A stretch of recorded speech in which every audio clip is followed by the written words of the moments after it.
یاد رکھو، بچے یتیم ہوئے، عورتیں بیوائیں ہوئی، دیواروں میں چنے گئے تو عزاداری آئی. یہ بہت ہم کو تو گرانٹیڈ ملی ہے، بہت آرام سے ملی ہے. اب آپ کی ذمہ داری ہے کہ آپ کچھ نہ کچھ روز کرنا. یہ نہیں کہ 8 ربیع الاول کے بعد پوری مجلسیں ختم ہو گئی، تھینک یو ویری مچ، گھر چلے گئے، بس پھر نیکسٹ ایئر ملیں گے یا کوئی امپورٹنٹ ڈیٹس میں ملیں گے. نہیں، 8 ربیع الاول کو جب آخری مجلس کرنا یہاں سڈنی میں اور گھروں کو جانا تو چیک کرنا اپنے آپ کو کہ یہ 2 مہینے 8 دن میں نے مولا حسین کا کون سا پیغام لیا، حسین کی زندگی سے کون سی چیز اس سال اپنی لائف میں امپلیمنٹ کیا. اس طرح کی میں جنرل بات کر رہا، برا مت مانو، میں آپ کی طرف اشارہ نہیں ہے، میں جنرل بات کر رہا. میری مجلس لائف جاری، دنیا سن رہی. تو کوشش یہ کرنا کہ پورے 2 مہینے 8 دن آپ نے صبح شام عزاداری حسین کی، مومنین سے ملے، عزا خانوں میں گئے. تو کوئی لائف میں چینج آیا؟ جیسے 29 ذیلحج کو تھے ویسی ابھی تک. کربلا سے کیا لیا؟ کربلا کا میسج کیا ہے؟ ایک پہلا پیغام دے دیتا کربلا کا، پلیز غور سے سنو. کربلا کا جو پیغاموں میں سے ایک پیغام یہ ہے فارگیونیس کا، معافی کا. کربلا معافی کا نام بھی ہے، نہیں سمجھے آپ؟ آغاز کربلا فارگیونیس ہے. کربلا کا آغاز معافی سے ہوا. مولا حسین نے ہمیشہ ہمیشہ کے لیے پیغام دے دیا کہ کتنا بھی بڑا دشمن ہو تمہارا، کتنا ہی بڑا گناہگار ہو، کتنا ہی بڑا دشمن ہو، اگر وہ آئے تمہارے پاس اور آ کے بولے کہ ہم سوری تو اس کو معاف کرو. معافی میں جو مزہ ہے نا وہ کسی میں نہیں ہے. جب آپ کسی کو معاف کرتے نا تو دل کو ایک سیٹسفیکٹ، یہ صفت یہ کوالٹی معافی کی اللہ کی ہے اور معصوم. قرآن میں کتنی جگہ اللہ نے کہا کہ میں تواب الرحیم ہوں، میں معاف کرنے والا ہوں. اللہ بولتا کم ٹو می، جسٹ سے ون ورڈ، سوری، میرے پاس آ جاؤ، میں غفور الرحیم ہوں، میں تواب الرحیم ہوں، میں صرف معاف کرتا ہوں. اس نے اپنی ذات کے اوپر رحم کو واجب کر لیا، جبکہ اللہ کو ضرورت نہیں ہے. اس نے اپنی ذات پہ اگر اللہ رحیم نہیں ہوتا، کریم نہیں ہوتا تو ہم کو معلوم نہیں ہوتا کہ کیا کرم ہے اس کا. میں بڑی اس سے بول رہا کہ اللہ معاف کرتا ہے، تواب الرحیم ہے. حسین نے حر کو معاف کر کے اللہ کی صفت کو بتایا. کیا بول، ورنہ دنیا کو معلوم ہی نہیں ہوتا کہ اللہ معاف کیسے کرتا. مولا حسین نے بتایا کہ میں مظہر اوصاف خدا ہوں، میں معاف کر کے بتاتا ہوں کہ اللہ ایسا معاف. اچھا، اس میں ایک بات اور معافی کے لیے، آج رات میں جب گھر جانا اپنے اپنے گھروں میں تو 5 منٹ سوچنا عابد بنیامی نے کیا کہا. اپنے بستر پہ لیٹ کے سوچو، just think what I said, اور چیک کرو کہ بیک ہوم تم کسی سے ناراض ہو. اگر نہیں ہے تو بہت اچھی بات ہے، نہیں ہے تو بہت اچھی بات ہے. اگر ہو تو بہترین موقع ہے آج ہی کی رات ایک کال کر لو. سمجھے؟ واٹس ایپ کی ساری if I hurt you, what do you mean if I hurt؟ زیارتوں پہ جا رہے ہیں، عمرے پہ جا رہے ہیں، 14 شعبان آ رہی، شب قدر آ رہی ہے، ریگولر میسج چلتا if I hurt you I'm sorry. کیا بول رہا میں؟ if نہیں، ڈائریکٹ فون کرو اور فون کر کے بولو I'm sorry. تمہاری ایک سوری تمہاری زندگی کو بدل دے گی. تمہاری ایک سوری تمہاری لائف کے آبسٹیکلز کو ختم کر دے گی. تمہاری ایک سوری تمہاری دعاؤں کو اس کی بارگاہ میں پہنچا دے گی. اس لیے کہ یہ صفت اللہ ہے، صفت معصوم. کم از کم 1446 ہجرہ کا یہ جو محرم ہے، اس میں اس کوالٹی کو لا لو. اور ایک بات بولوں، غور سے سنو، معافی اٹس ناٹ ایزی. کسی کو معاف کرنا آسان نہیں، بالکل نہیں ہے آسان. آئی نو، بالکل آسان نہیں ہوتا. ہمارا ایگو ہے کہ میرا ایک پوزیشن ہے، میں کیوں معاف کروں، غلطی اس کی ہے، یہ بولتے ہیں ہم.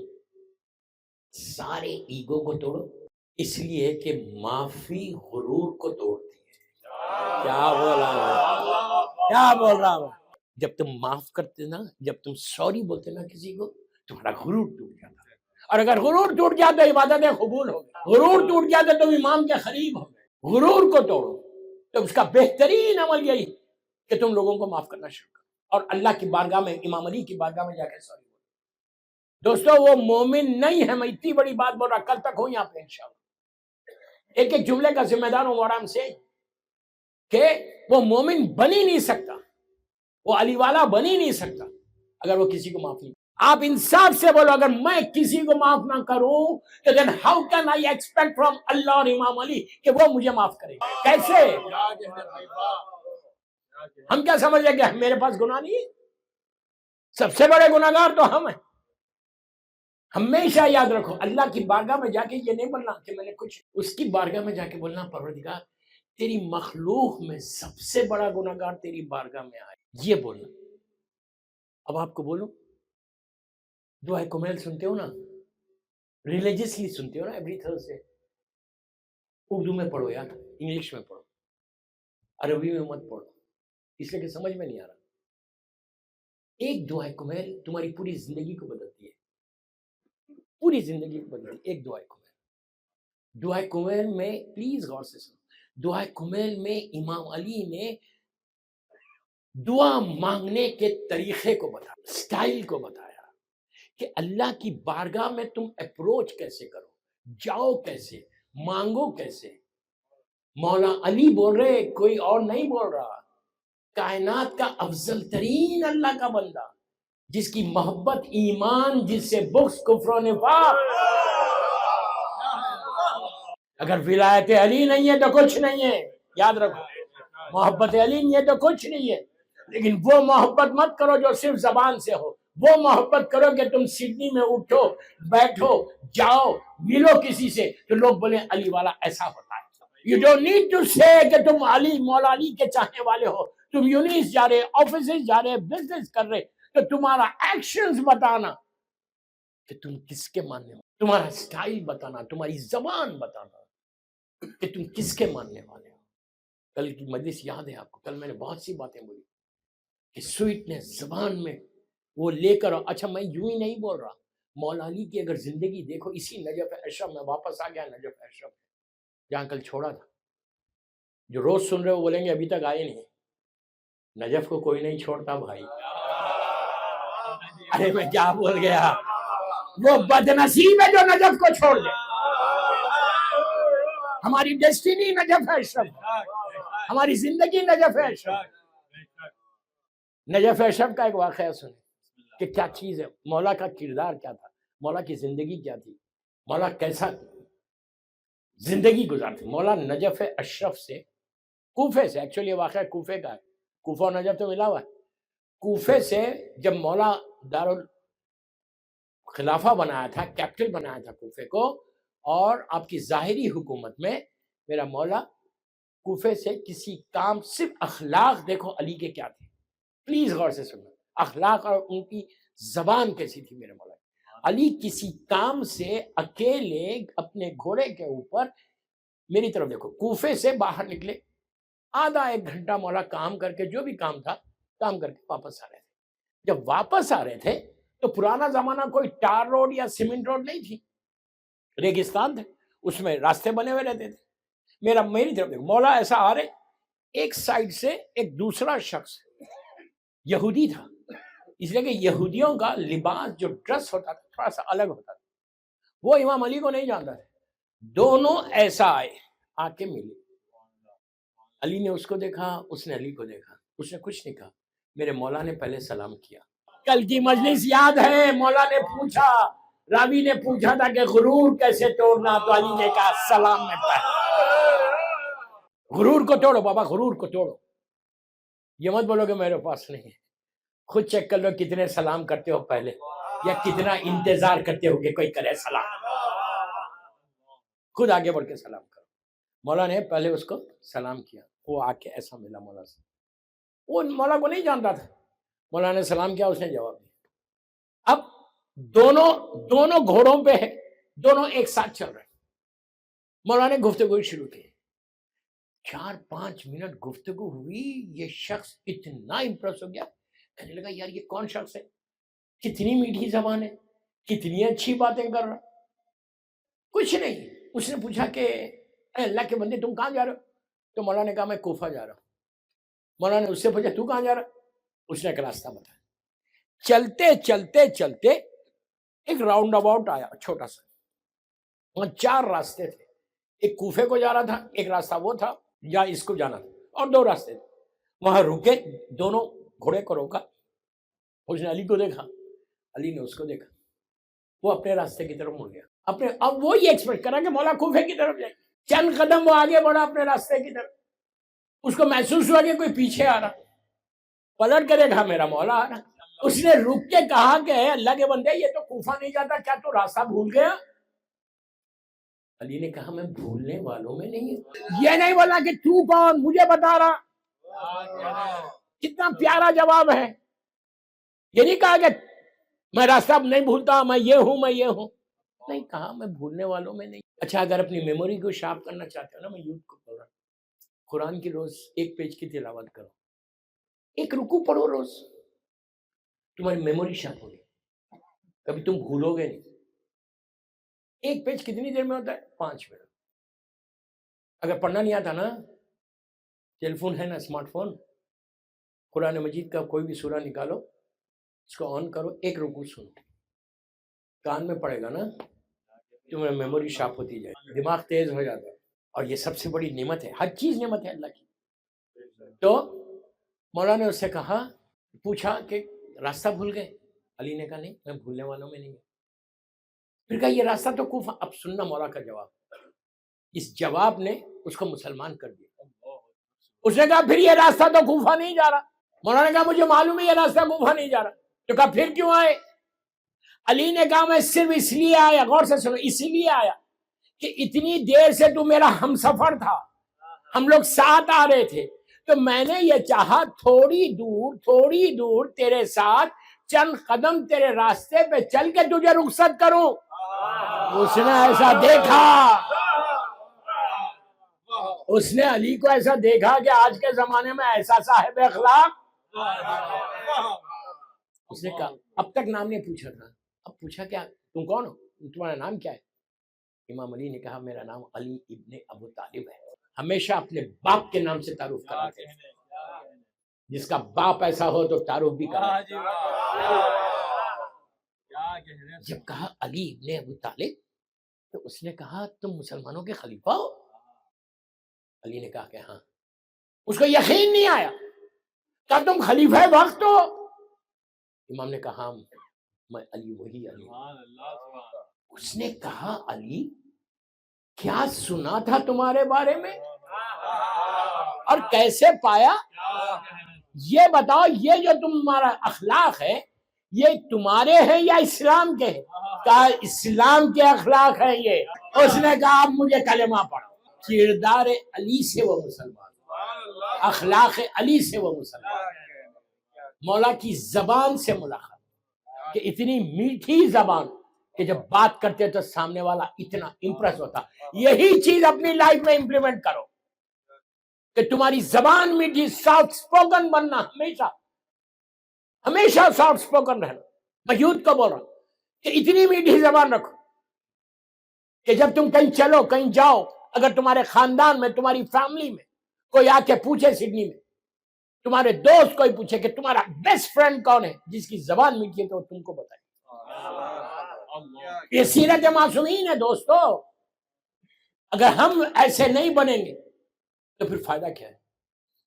غصہ اسی لیے اسلام میں حرام رکھا ہے, مکروہ نہیں ہے. غصہ کرنا حرام ہے, کسی پہ بھی غصہ, بیوی پہ نکالتے وہ تو اور حرام, لیکن یہاں کون نکالے گا, ہمت کس. یہ مت سمجھو کہ آپ جو چاہے بول سکتے کسی کو, وہ تمہاری کنیز نہیں ہے, کنیز نوکر نہیں ہے تمہاری. جتنی محبت سے رہو گے اتنی اولاد میں محبت پیدا ہوگی. علی والا نکلے گا بچہ. اگر لڑتے رہو گے تو مولا کی محبت دور ہوتی جائے گی, ماحول خراب ہوگا. تو کبھی نہیں, ہمیشہ پیار سے بات کرنا, ہمیشہ زبان میٹھی رکھنا. اس لیے کہ جتنی میٹھی زبان رہے گی اتنا تمہاری لائف میں تم گرو کرو گے. یہ سیرت معصومین, یہ مولا معلوم ہو جائے گا کہ وہ ہیں یا نہیں. ہمارے پاس یہ ہے, ہمارے پاس یہ ہے کہ 7 آدمی مجلس میں, تمہیں نہیں بول سکتا میری لائف جاری مجلس, 6 یا 7 آدمی ایسے جن کو صاحب تابوت بتایا گیا. مجلس کے بعد پوچھ لو، نام بول دوں گا، بول دوں گا میں، ممبر سے نہیں بولوں گا، اس لیے کہ لائیو جاری مت۔ 7 آدمی ایسے کہ جو صاحب تابوت، جن کے لیے کہا گیا کہ وہ جیسے ہی روح نکلی ان کو آگ کے تابوت میں لٹا کر، ان کے لیے کوئی حساب و کتاب بھی نہیں، یہ وہ لوگ تھے دشمنان اہل بیت کہ جن کو اوپر بھیج دیا گیا سیدھا۔ میں کھل کے نہیں پڑھ سک رہا، میری مجبوری، یہ سامنے 2 3 کیمراز لگا کے رکھے ہیں میرے۔ تو یہاں تک کہا گیا کہ اگر جہنم کے آخری حصے میں ہے، شیطان چوتھے حصے میں ہے، ان کو آخری حصے میں رکھا گیا، اور یہ کہا گیا کہ اگر جب آگ جہنم کی تپش ذرا کم ہوتی تو ان کے تابوت کا جو لڈ ہے اس کو کھول دیتے، آگار بھڑکتی، وہ 7 آدمی۔ تو اگر جنہوں نے کام کیا، اور ابھی کل کا واقعہ آپ نے سنا کہ امام نے زمین کو بچا کے رکھا۔ اچھا یہ ایک نہیں، اور ایک آپ کو واقعہ بتا دوں اسی نجف ہے۔ جابر ابن عبداللہ انصاری، کون نہیں جانتا جابر کو؟ یہ ایک ایسا صحابی رسول اور امام علی کا شیعہ تھا کہ جس نے 6 معصوم کی زیارت کی۔ مذاق نہیں ہے، مذاق نہیں ہے، اللہ کے رسول سے لے کے 5 امام تک 5 اماموں کی اور سرکار کی زیارت کی۔ اتنا بڑا سٹیٹس جابر ابن عبداللہ انصاری کا کہ جو ابھی آپ نے حدیثہ قصہ پڑھی وہ خالہ جابر ابن عبداللہ انصاری، یعنی وہ مشہور حدیث قصہ کی روایت جابر سے۔